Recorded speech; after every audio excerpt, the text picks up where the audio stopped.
अस्सलाम वालेकुम प्यारे दोस्तों, आपका इंफॉर्मेटिव चैनल सातिब इन्फो से मैं हूँ मोहम्मद सातिब। प्यारे दोस्तों, आज का हमारा टॉपिक है दर्द। कई दफ़ा बाद गज़ाओं पर हवा दायरे की शक्ल में चलती है जिसको हम बदौला कहते हैं, लेकिन अगर यही दायरा कई किलोमीटर तक फैला हुआ हो तो इन्हें दर्द कहते हैं। बाद वक़्त किसी खास मुकाम पर तेज धूप की वजह से दर्जा हरारत बढ़ जाता है तो वहाँ हवा का दबाव कम हो जाता है, लेकिन इसके मुकाबले में इर्द गिर्द के इलाके में हवा का दबाव ज़्यादा होता है।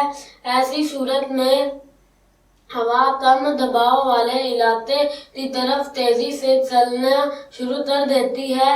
यहाँ पहुँचकर हवाएं गर्म होकर ऊपर की तरफ उठती हैं और ठंडी होकर बारिश बरसाती हैं। ऐसी बारिश को गिर्दबादी बारिश कहते हैं। अगर आपको हमारी आज का टॉपिक पसंद आया है तो हमारी वीडियो को लाइक, शेयर और सब्सक्राइब जरूर कीजिएगा ताकि आपको हमारी हर आने वाली न्यू वीडियो मिल सके। फिर मिलेंगे किसी और नई वीडियो के साथ, तब तक के लिए अल्लाह हाफिज।